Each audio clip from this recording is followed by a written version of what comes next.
ಅರಮನೆಯ ಅಂತಃಪುರದ ವೈಭವದಲ್ಲಿ ಬೆಳೆದಂಥ ರಾಜಕುಮಾರಿ. ಅವಳಿಗೂ ಗೊತ್ತಿತ್ತಲ್ವ, ರಾಜ್ಯದಲ್ಲಿ ಎಲ್ಲ ಕಡೆಯಲ್ಲಿ ಬರಗಾಲ ಬಂದಿದೆ, ದನ ಕರುಗಳು ಸಾಯ್ತಾ ಇದ್ದಾವೆ, ಪ್ರಜೆಗಳ ಹೊಟ್ಟೆಗೆ ಹಿಟ್ಟಿಲ್ಲ, ಅನ್ನ ಇಲ್ಲ, ಒದ್ದಾಡ್ತಾ ಇದ್ದಾರೆ. ನೋಡಿ, ಅರಮನೆಯ ಅಂತಃಪುರದಲ್ಲಿ ವೈಭವದಲ್ಲಿ ಅತ್ಯಂತ ಶ್ರೀಮಂತಿಕೆಯಲ್ಲಿ ಐಶ್ವರ್ಯದಲ್ಲಿ ಬೆಳೆದಂಥ ರಾಜಕುಮಾರಿಯ ಮನಸ್ಸು, ರಾಜಕುಮಾರಿಯ ಹೃದಯ ಇಡೀ ರಾಜ್ಯಕ್ಕೆ ಬಂದಂಥ ಸಂಕಷ್ಟಕ್ಕೆ ಮರುಗಿತು. ಇದು ರಾಮಾಯಣ ನಮಗೆ ನೀಡುವಂಥ ಮೌಲ್ಯ, ರಾಮಾಯಣ ನೀಡುವಂಥ ಉಪದೇಶ, ರಾಮಾಯಣದ ಸಮಯದಲ್ಲಿದ್ದಂಥ ರೀತಿ ನೀತಿಗಳು, ಸಂಪ್ರದಾಯಗಳು, ಶಿಕ್ಷಣಗಳು, ಸಂಸ್ಕಾರ ಯಾವ ರೀತಿಯಾಗಿರ್ತಾ ಇತ್ತು. ರಾಜನ ಅರಮನೆಯಲ್ಲಿ ಬೆಳೆಯುವಂಥ ರಾಜಕುಮಾರಿಗೆ ಸಮಾಜದ ಸಂಕಷ್ಟದ ಬಗ್ಗೆ ಮರುಗುವಂತಹ, ಕರಗುವಂತಹ ಶಿಕ್ಷಣ ಸಂಸ್ಕಾರಗಳು ಅರಮನೆಯಲ್ಲಿ ಇರ್ತಾ ಇತ್ತು. ಅದು ಆ ಶಿಕ್ಷಣ ಸಂಸ್ಕಾರ ಸಿಗ್ತಾ ಇತ್ತು. ಅದು ಇಲ್ಲಿ ನಾವು ನೋಡಬೇಕಾಗಿರುವಂಥದ್ದು ಮುಖ್ಯವಾದದ್ದು.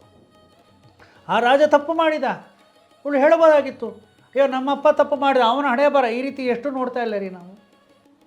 ಈ ವಿಚಾರ ಗೊತ್ತಾದ ಕೂಡಲೇ ತಂದೆ ಬಳಿಯಲ್ಲಿ ಬರ್ತಾಳೆ. ಅಪ್ಪ, ಅವಳ ಅಪ್ಪನನ್ನು ನಿಂದಿಸಲಿಲ್ಲ, ಜರೀಲಿಲ್ಲ, ಏನೂ ಮಾಡಲಿಲ್ಲ. ನಾನು ಋಷ್ಯಶೃಂಗನನ್ನು ಮದುವೆ ಹಾಕ್ಲಿಕ್ಕೆ ಒಪ್ತೀನಿ.